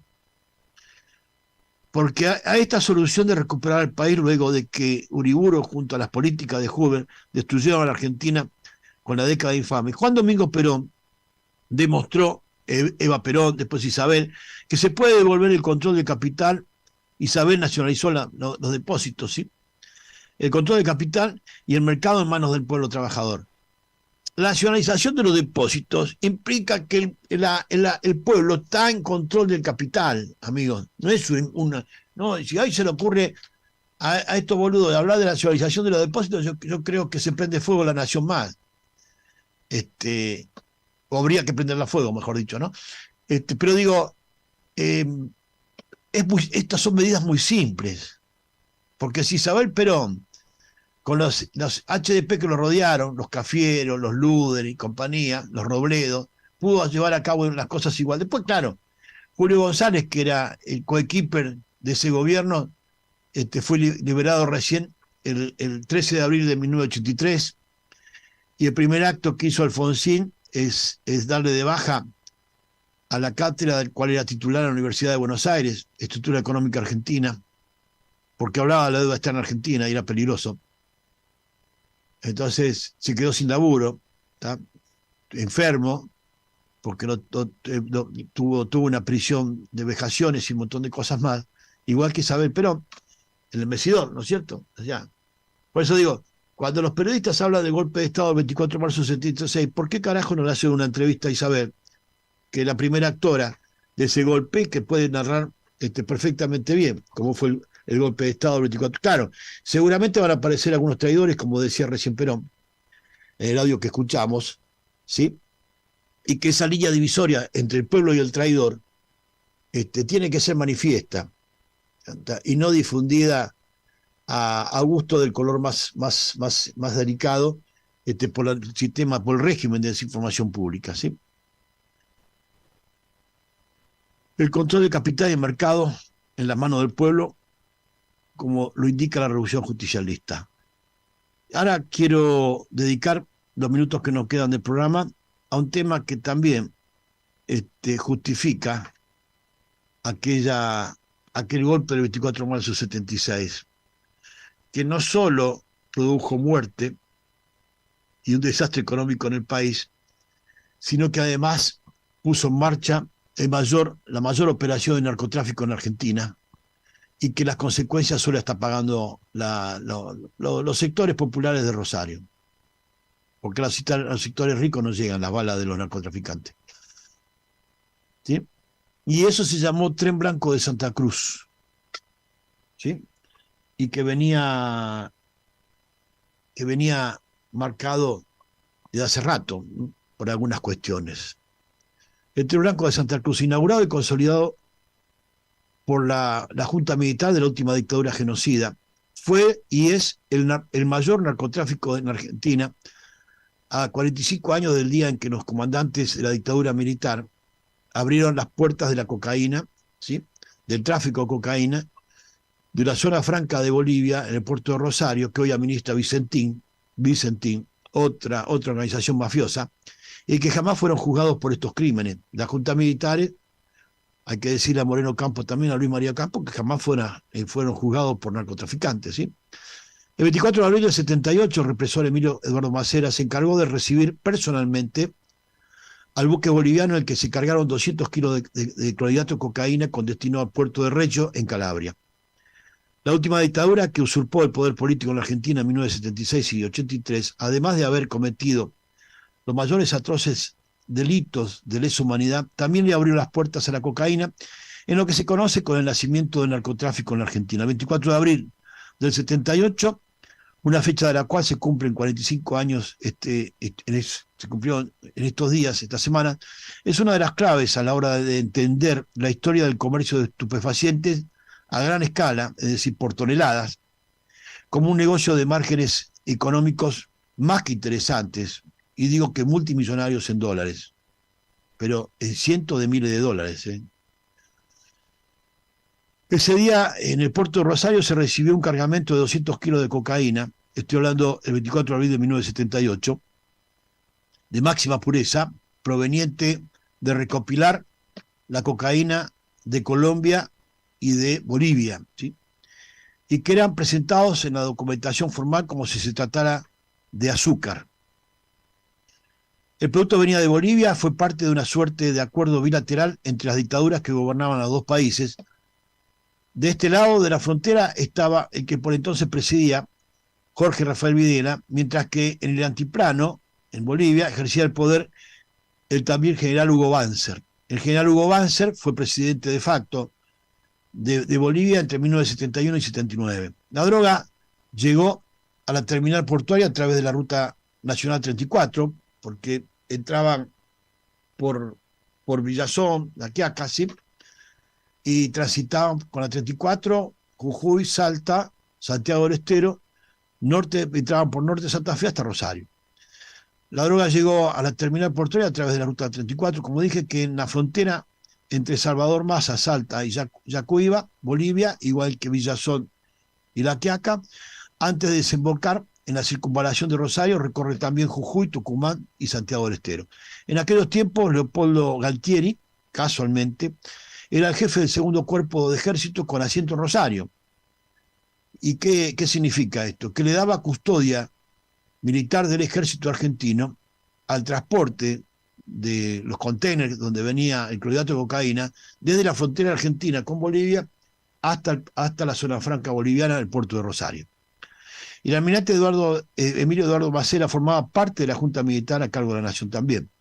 Fue entonces que el propio Macera, quien asistió el 25 de abril de este año al encuentro del buque Libertador Simón Bolívar a la zona franca de Bolivia, digo el nombre del buque y la fecha, para entender de que están los despachos de aduana, está todo documentado esto. A la zona franca de Bolivia en el puerto de Rosario. Junto a él estuvo el vicealmirante también Gutenberg Barroso Hurtado, entonces comandante en jefe de la Armada del país del Altiplano. Estuvo el jefe de la Armada de Bolivia y el jefe de la Armada de acá, Macera, ¿sí? Y Barroso Hurtado, ¿sí? La embarcación originalmente bautizada como Ciudad de Barquisimeto había sido incorporada en Bolivia en 1977, luego de que fuera transferida por el gobierno de Venezuela, en ese entonces precedida por Carlos Andrés Pérez. Debido a que Bolivia no cuenta con salida al mar tras la Guerra del Pacífico, el Libertador Bolívar, este buque, tenía como base operativa la zona franca boliviana en Rosario. El acuerdo para la cesión de 55.000 metros cuadrados en la terminal portuaria había sido firmada en junio de 1969, cuando la Argentina estaba gobernada por otro dictador, en correlación con estos, que se llamó Juan Carlos Onganía. Y en el vecino país se encontraba el mandatario Luis Adolfo Siles Salinas. Ese día llegó el barco y se sabe a dónde fue, porque su plan de navegación y hoja de ruta indicaba el puerto de Reggio en Calabria como destino directo, ¿no? Italia. Por lo que surge que la organización transnacional de mafia calabresa, la 'Ndrangheta, de crimen organizado, es la propietaria de esa ruta de narcotráfico desde 1976, cuando fuera derrocado el gobierno peronista de Isabel Perón y derogado el decreto ley de la disposición del gobierno peronista a la fuerza de seguridad para combatir al crimen organizado o el narcotráfico. ¿Sí? Algunos cuadros de gendarmería y de la prefectura naval también fueron detenidos y desaparecidos, que formaban parte de los cuerpos de élite para el combate del narcotráfico. Y por la dictadura en base a la conducción de este plan. Señaló en diálogo con Noticias Argentinas el periodista y diputado santafesino Carlos Del Frade. Carlos Del Frade conoce perfectamente bien esta causa. Yo no sé, como algunos otros, como Carlos Rosaski y Rocco Carbone no toman cuenta de esto, ¿no? ¿Sí? Cuando yo entrevistando a uno de ellos, quise profundizar esto, decían, bueno, yo no estoy de acuerdo con esa opinión, como si esto no estuviera documentado, ¿no?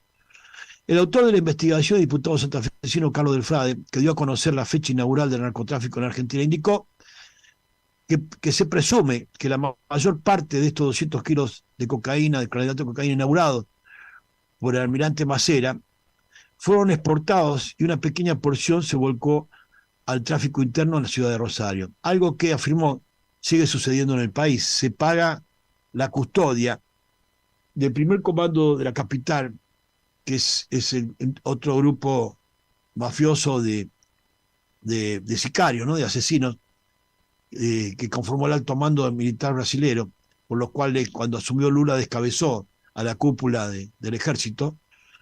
Y dado también que se reconoce y confirma la vinculación de Mauricio Macri como una de las cabezas capo mafia de la 'Ndrangheta, y que siendo Patricia Bullrich su mayor política de confianza, manejó el Ministerio de Seguridad para garantizar las operaciones que llegaron a transferir y a embarcar en Rosario algo así como 1.200 kilos de clorhidrato de cocaína por semana, con destino al puerto de Reggio en Calabria. Es decir, el puerto de Rosario fue el mayor proveedor de Europa de esta sustancia, del clorhidrato de cocaína de alta pureza, ¿no? Hoy su mejor candidata a presidenta, Patricia Bullrich, y hoy Rosario es víctima de asesinatos y crímenes para garantizar sin errores 1.200 kilos semanales de clorhidrato de cocaína al puerto de Reggio, desde el puerto de Rosario, concesionado casualmente ¿a quién? A Vicentín, que administra las operaciones portuarias. Y yo creo, es a título personal, fue una de las razones que la intervención de Alberto Fernández a Vicentín reculó en chancletas y dio marcha atrás. Y tampoco fueron restituidos los préstamos del Banco Nación Argentina por este poder paraestatal. Existe peligro potencial aún mayor frente a las alianzas posibles que se constituyan en torno a Macri, como el caso de los delirios de Milei. Por cuanto el delito paraestatal no tendría límites de criminalidad. En este sentido, Del Frade remarcó que siempre hubo un desarrollo paraestatal del narcotráfico y aseguró que este sistema, o sea, paraestatal estoy diciendo desde la dictadura para acá, O sea, Roberto Romero, el padre de Juan Carlos Romero, que fueron gobernador de la provincia de Salta, por disputar con Daniel Juárez, gobernador de Santiago del Estero, el tren blanco de Santa Cruz, y no cumplir con las metas, cuando incluso Silvio Berlusconi estuvo presente en el casamiento de la hija de Roberto Romero, el gobernador de Salta, las alianzas son muy bravas. Roberto Romero, curiosamente, fue atropellado, él y la mujer en Río de Janeiro, él perdió la vida, la mujer casi también muere, ¿sí? Por no cumplir con las metas de que tenían que comprar un equipo de fútbol de primera línea, un canal de televisión y el Partido Justicialista. Como no lo pudo hacer, bueno, ahí pagó las consecuencias para poder garantizar el tren blanco de Santa Cruz. Y de Frades aseguró que este sistema aún se mantiene. Hay convivencia estatal, nacional, provincial y municipal, incluso privadas, como con Vicentín y otras empresas que cotizan en la Bolsa de Valores de Rosario. Es un complejo fácil de detectar en el caso de las redes de venta de estupefacientes, por ejemplo, en Rosario. Hay que eliminar los nichos de corrupción y contar con el negocio, es decir, con la plata que se mueve, y para todo esto se necesita decisión, subrayó el legislador provincial Carlos del Frade, quien lamentó que su investigación periodística nunca haya tenido ninguna repercusión judicial, pero ninguna repercusión judicial. Y hay muchos que se hacen los boludos y dicen cosas que no existen, ¿no? Por eso, los pueblos que no tienen memoria esclarecida, por eso hablo del tren blanco de Santa Cruz, y que empezó en abril del 78, antes del Mundial, casualmente, porque después del Mundial le puso un telón de humo a todo esto. Por eso digo, los pueblos que no tienen memoria esclarecida y consciente y que además no defienden su historia política no tienen futuro. Solo el pueblo peronista salvará al pueblo de la nación argentina, porque para un peronista no hay nada mejor que otro peronista y para un argentino no hay nada mejor que otro argentino. Y esto fue la meta del retorno de Perón, después de 18 años de exilio y de 5 intentos de asesinato, 5 atentados. Porque para un argentino no hay nada mejor que un peronista.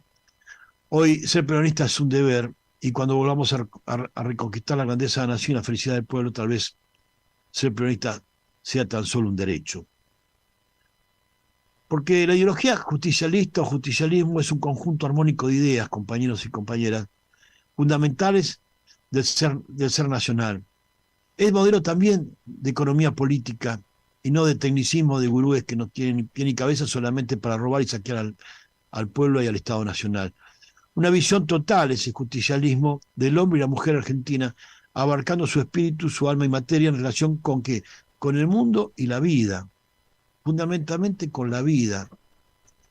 Vivir un mundo con expectativa, ¿sí? Día a día. Sus principios son de carácter filosófico y político, trascendente e inmutable. No varían ni se renovarán con las circunstancias geopolíticas de tiempo y lugar y no podrán someterse a cambios de vaivenes y una contienda electoral. Por eso, lo que se actualiza es la doctrina, que son la forma de ejecución ideológica del tratado ideológico del peronismo, que es el Estatuto de Revolución Justicialista, que se convirtió el 11 de marzo del 49 en la Constitución Justicialista de todos los argentinos, y que en su cuerpo dogmático define claramente cuál es la ideología justicialista.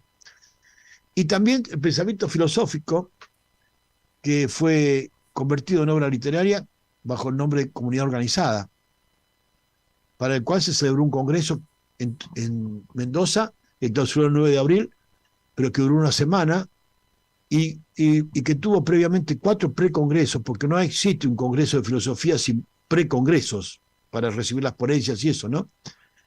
4 precongresos, el primero el 7 de marzo del 47 en el Teatro Nacional Cervantes de la ciudad de Buenos Aires, el próximo, después fue el Teatro de Santa Fe, de la ciudad de Santa Fe, no de Rosario, sino de Santa Fe, luego en la Universidad de Córdoba, después en la Universidad de Catamarca, y por último clausurado en la reciente inaugurada Universidad de Cuyo en Mendoza, ¿no?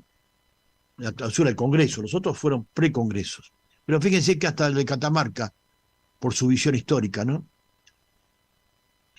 Por ello es que la ideología justicialista y la filosofía son sustancias permanentes y alimentan el ser interior del militante y del dirigente, así como marca la senda por la que se habrá de transitar y el ser humano en pleno ejercicio y defensa de los derechos que nos legara, con toda su extensa obra política partidaria y de gobierno, el teniente general Juan Domingo Perón, y que defendió a rajatabla la compañera María Eva Duarte de Perón, y que constituyen la jefatura y conducción del movimiento peronista, y que aún parece ser que se resiste a organizarlo, institucionalizarlo orgánicamente.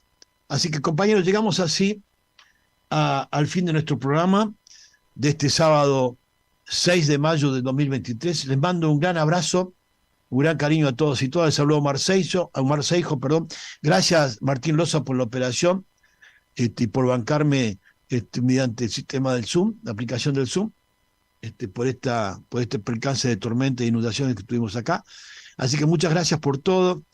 Les mando un gran abrazo. Viva la patria, viva Perón y viva nuestro proyecto nacional y popular, que es la Revolución Justicialista. Hasta el próximo sábado. Le dejo un gran abrazo de todo corazón. ¿Querés arrancar la mañana bien informado? Infosiberia. Las noticias en tu celular. Mandá un mensaje de WhatsApp al 11 3205 8813 y recibilo gratis todas las mañanas. Infosiberia. Las noticias en tu celular.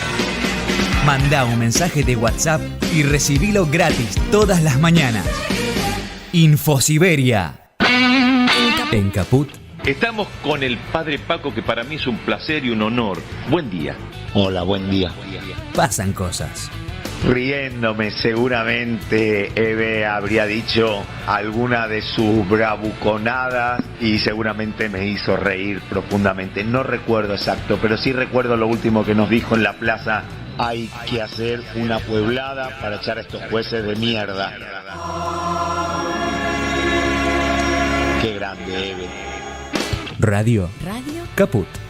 Gracias a ustedes, a Caput, que estuvieron haciendo el aguante, porque sin ustedes no hay posibilidad. Un abrazo. Esas cosas.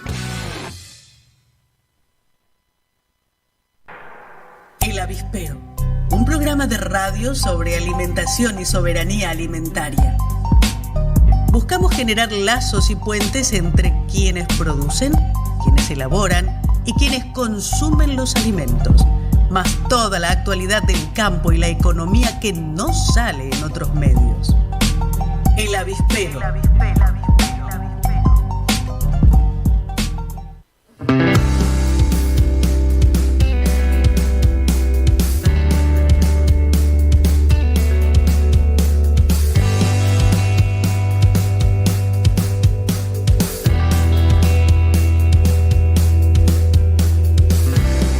Siento allá en lo alto que se abre el portal